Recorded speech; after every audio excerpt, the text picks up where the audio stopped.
નમસ્તે. આ વિડિયો બતાવે છે કે લાયક સબસ્ક્રાઇબર્સ કેવી રીતે enps.nsdl.com ની મુલાકાત લઈને યુનિફાઇડ પેન્શન સ્કીમ માટે નોંધણી કરાવી શકે છે. તમે લેન્ડિંગ પેજ પર પહોંચો, unified pension scheme menu button પર માઉસ ફેરવો અને રજિસ્ટર ફોર યુપીએસ પર ક્લિક કરો. સિસ્ટમ આપમેળે તમને યુપીએસ પસંદ કરતા સરકારી સબસ્ક્રાઇબર્સના વિભાગ સુધી રોલ કરશે. પ્રક્રિયા આગળ વધારતા પહેલા દસ્તાવેજો જુઓ પર ક્લિક કરીને ખાતરી કરો કે જરૂરી દસ્તાવેજો ઉપલબ્ધ છે કે નહીં. ત્યારબાદ રજિસ્ટર નાવ ક્લિક કરો. પછી સિસ્ટમ 4 મુખ્ય વિગતો ભરવા માટે કહેશે: જન્મ તારીખ, પેન, મોબાઈલ નંબર અને ઈમેલ આઈડી. આ વિગતો દાખલ કર્યા પછી બિગિન રજિસ્ટ્રેશન પર ક્લિક કરો.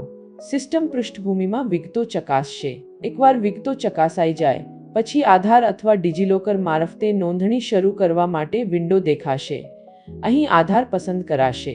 આધાર પસંદ કર્યા પછી કેન્દ્ર સરકાર પસંદ કરો અને drawing and disbursing office registration number દાખલ કરો જેથી અન્ય વિગતો આપમેળે ભરી જાય. પછી આધાર નંબર દાખલ કરો, નિયમો માટે ટિક કરો અને જનરેટ ઓટીપી ક્લિક કરો. આધાર સાથે જોડાયેલા મોબાઈલ નંબર પર ઓટીપી આવશે, તે દાખલ કરો અને પુષ્ટિ કરો. આ સમયે CRA સિસ્ટમ મોબાઈલ અને ઈમેલ બંને પર 2 ઓટીપી મોકલશે. છેલ્લો અંક દાખલ કર્યા બાદ ઓટીપી આપમેળે સબમિટ થશે. ઓટીપી સફળતાપૂર્વક દાખલ થાય પછી સ્ક્રીન પર એક અકનોલેજમેન્ટ આઈડી દેખાશે. ભવિષ્યમાં ઉપયોગ માટે સ્ક્રીનશોટ અથવા ફોટો લેવા સલાહ આપવામાં આવે છે. ત્યાંથી આગળ વધવા માટે ચાલુ રાખો પર ક્લિક કરો. આગલા પૃષ્ઠ પર તમારી વ્યક્તિગત વિગતો ભરો. પેપરલેસ મોડ પસંદ કરો અને પુષ્ટિ કરો પર ક્લિક કરો. પછી પેન્શન ફંડ મેનેજર પસંદ કરવા માટે કહેશે. પસંદગી પહેલા તમારા નાણાકીય સલાહકારનો સંપર્ક કરો.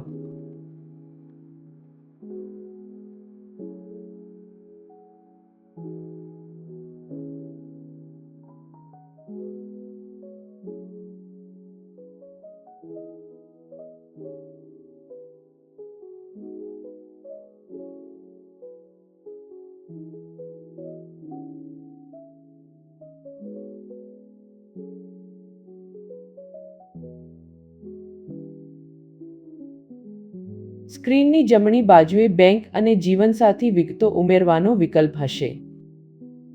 બેંકની વિગતો ઉમેરો ક્લિક કરો, માહિતી ભરો, ટિક કરો અને સેવ પર ક્લિક કરો. જીવનસાથીની વિગતો પણ એવી જ રીતે ઉમેરો. પછી આગળ વધો પર ક્લિક કરો. પછી ઓળખ અને FATCA સંબંધિત વિગતો ભરો. પછી આગળ વધો ક્લિક કરો.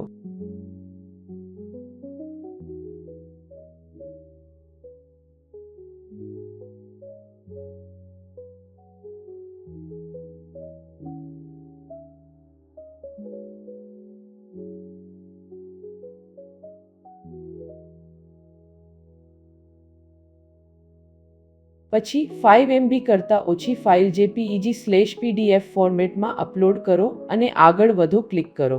પછી ચોકસાઈ ઘોષણાપત્ર માટે ટિક કરો અને પુષ્ટિ કરો ક્લિક કરો. ઈ-સાઇન માટે આધાર ઈ-સાઇન અથવા ઓટીપી પસંદ કરો. અહીં આધાર ઈ-સાઇન પસંદ કરાય છે. પછીના પૃષ્ઠ પર આધાર નંબર દાખલ કરો, ટિક કરો અને ઓટીપી મોકલો પર ક્લિક કરો. ઓટીપી દાખલ કરો અને ઓટીપી ચકાસો પર ક્લિક કરો.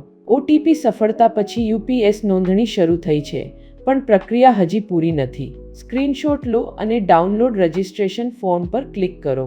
પ્રક્રિયા પૂર્ણ કરવા માટે DDO CRA સિસ્ટમમાં લોગિન કરીને ચકાસણી કરશે. DDO પછી વિનંતી PAO સુધી જશે. PAO મંજૂરી બાદ PRAN આપવામાં આવશે અને સંબંધિત પક્ષો સાથે વહેંચાશે. આ રીતે યુપીએસ હેઠળની નોંધણી પ્રક્રિયા પૂરી થાય છે.